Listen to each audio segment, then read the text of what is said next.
Hello everyone, स्वागत है आप सभी का एक बार फिर से एक नए वीडियो में। और आज के इस वीडियो में बहुत ही इंपॉर्टेंट चीज़ पे बात करने जा रहे हैं और वो ये है कि इंडिया का ग्रोथ तय है। और इंडिया की इस ग्रोथ स्टोरी में सबसे ज़्यादा योगदान जो देने वाले हैं शेयर मार्केट में वो है पीएसयूज़। ठीक है, पीएसयूज़ पर कौन से पीएसयू में पैसा लगाया जाए, कौन से में नहीं लगाया जाए, वो भी एक बहुत बड़ा कंसर्न होता है क्योंकि पीएसयूज़ के सेक्टर्स के जो बहुत रिस्की होते हैं क्योंकि गवर्नमेंट ड्रिवन होते हैं। कल को अगर गवर्नमेंट चेंज हो जाए या कोई दूसरी गवर्नमेंट आ जाती है तो थोड़ा सा इसमें बहुत बड़ा इम्पैक्ट देखने को मिल सकता है। पर जो आपको लिस्ट में दिख रहा है यहाँ पे NTPC, power grid corporation of India, Bharat electronics, coal India, oil natural gases corporation, NHPC, oil India, coaching shipyard, इन सारी कंपनी में वो इम्पैक्ट देखने को मिलेगा, डेफिनेटली देखने को मिलेगा। पर क्या वो फिर से वापस आएगा? जी हाँ, बिल्कुल वापस आएगा। तो ये ऐसे एनबीसीसी, एसजेवीएन, एनएलसी इंडिया, तो ये जो हम आपके सामने अभी जितने भी हम सेक्टर्स या जितने भी शेयर्स के बारे में बात किए हैं, ये टोटल 336, 310, 12 शेयर्स हैं। ठीक है, इन 12 शेयर्स में ये टॉप 12 पीएसयू शेयर हैं। PSUs means public sector companies. ठीक है, ये पब्लिक सेक्टर कंपनीज के जो शेयर्स होते हैं ना, वो रिस्की तो होते हैं पर इंडिया में ग्रोथ पॉसिबल नहीं है विदाउट पीएसयूज़ के बिना इंडिया में ग्रोथ बिल्कुल भी पॉसिबल नहीं है। इंडिया में अगर ग्रोथ होगा तो पीएसयूज़ का इन्वॉल्वमेंट उसमें होगा ही होगा। और आज एक ऐसे ईटीएफ के बारे में बात करने जा रहे हैं जिस ईटीएफ के साथ आप डायरेक्टली इन सारे के सारे 12 के 12 पीएसयूज़ में आप इन्वेस्ट कर सकते हैं।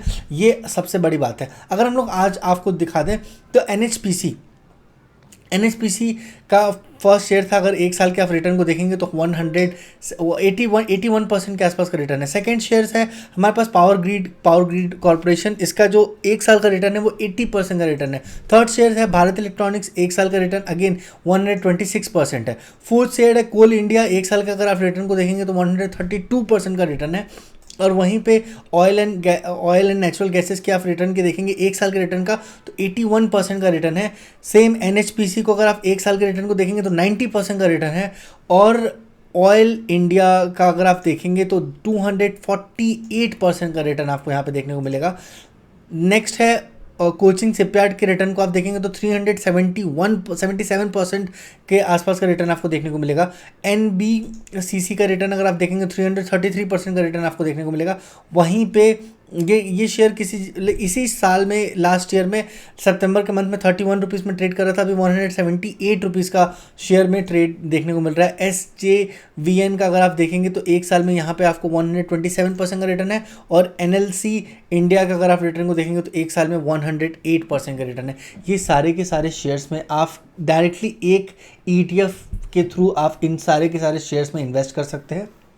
जी हाँ, वो ईटीएफ है सीपीएससी ईटीएफ जो है वो निपॉन की तरफ से है। ये जो ईटीएफ है वो निपॉन की तरफ से है और इस ईटीएफ में आप डायरेक्टली इन्वेस्ट करके एक अच्छा रिटर्न पा सकते हैं। ये निपॉन की तरफ से ईटीएफ है। आप अपने ट्रेडिंग अकाउंट में आप जाके यहाँ पे सर्च कर सकते हैं और आपको सीपीएससी ईटीएफ देखने को मिल जाएगा। अगर इस ETF के आप 1 ईयर का रिटर्न के बारे में बात करें ना तो 114% के आसपास का रिटर्न यहाँ पे आपको देखने को मिलेगा एक साल में। और वहीं पे अगर आप 5 साल के रिटर्न को देखें तो 360% का रिटर्न आपको देखने को मिलेगा। तो ये बहुत फिनोमिनल है। आपको बिना किसी टेंशन के, आपको बिना किसी हसल फ्री आप रिटर्न इससे अर्न कर सकते हैं।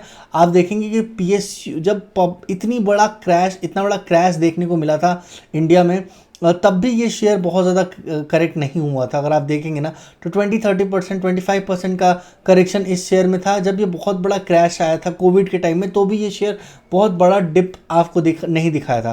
पर ये ईटीएफ हालांकि पर जब रिकवरी हुई तो एक शार्प रिकवरी और शार्प अपवर्ड ट्रेंड देखने को मिला इस पर्टिकुलर ईटीएफ में। इस ईटीएफ को आप अपने डीमेट अकाउंट से परचेज कर सकते हैं। डेफिनेटली ये बाय एंड सेल रिकमेंडेशन नहीं है, उससे पहले आप इसके बारे में स्टडी जरूर कर लीजिएगा।